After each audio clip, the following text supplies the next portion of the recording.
जब स्थिति ऐसी बन जाए कि खुशी में, दिनचर्या में कहीं भी मन ना लगे, ना ध्यान में ना प्रेम में, और जब ऐसी हालत होती है तो बाहर से डिस्ट्रैक्शंस, कमेंट्स, प्रेशर, पुल, ये सब और भी ज़्यादा बढ़ जाता है। क्यों? क्योंकि लोगों को मौका मिल जाता है अपना अहंकार दिखाने का, आपको नीचे दिखाने का, अपना कंट्रोल जमाने का। पर ऐसे में सिर्फ आपका पेशेंस, आपका इनर फेथ और आपकी विटनेसिंग यानी कि साक्षी भाव, ये सब काम में आएगा। ओवर थिंक मत कीजिए ऐसी स्थिति में। विचारों को आने दीजिए, जाने दीजिए। आपको केवल ऑब्जर्व करना है, दृष्टा यानी कि साक्षी भाव अपनाना है। क्योंकि अगर आपने एनालाइज किया ज़्यादा लोगों की बातों को लेकर या अपने विचारों को लेकर, तो आप सच को नहीं जान पाएंगे। क्योंकि ट्रुथ को माइंड से समझना मुश्किल है।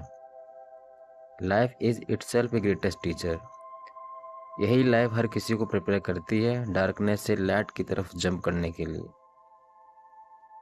अब सवाल आता है कि कैसे ओवरकम करें इन भारी डिस्ट्रैक्शन, सोशल प्रेशर और उन लोगों का माइंडसेट।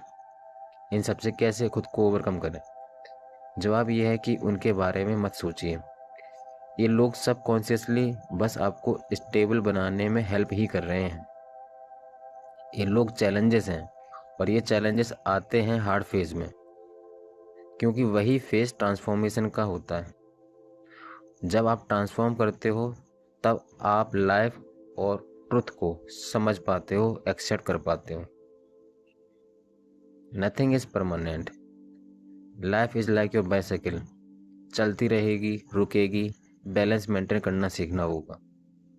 भगवान भी चाहे राम के रूप में आए हों या कृष्ण के रूप में, मानव के रूप में, या कोई भी डिवाइन एग्जाम्पल, इंसान के जीवन में सुख और दुख दोनों रहेंगे। सुख और दुख, फूल और कांटे सभी लाइफ का हिस्सा हैं। और इस फेज में आपको सबसे ज़्यादा कॉन्फिडेंट, स्थिर, फेथफुल और फियरलेस रहने की ज़रूरत होती है। और वही स्ट्रेंथ, वही फेथ परमात्मा आपको देता है। जब बुरा वक्त आता है, परमात्मा आपको सब कुछ देता है जिससे आप इस सब से गुजर सको। और जब आप इस फेज से ओवर हो जाते हो, निकल आते हो, तो फिर पीछे देखकर सोच विचार मत कीजिए। ये मत सोचिए क्यों हुआ, क्या गलती की थी, क्या हो गया, कैसे हो गया, क्योंकि इस सब से आप अपने बनाए हुए दुख में फिर फंस जाओगे और उसकी रिस्पॉन्सिबिलिटी फिर आपके ऊपर आ जाती है। जो हुआ सो हुआ। और अब जब एग्जिस्टेंस आपको दुख देता है, तो वो साथ में आपको शक्ति भी देता है, श्रद्धा भी देता है, आत्मविश्वास भी देता है और भक्ति भी देता है, जो आपके साथ होती है उस फेज में। पर जब आप खुद ही ओवर थिंक या एनालाइज करने लगते हो, तब ज़्यादा दुख होता है।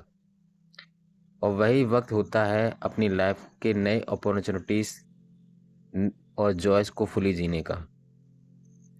अब आपके पास और भी ज़्यादा मैच्योरिटी है, और इसलिए आप अपनी लाइफ को इंटेंशनली, डीपली और हार्टफुली जी सकते हो। अपनी लाइफ खुद ही बन जाती है एक प्रेयर, एक लव और सॉन्ग के रूप में।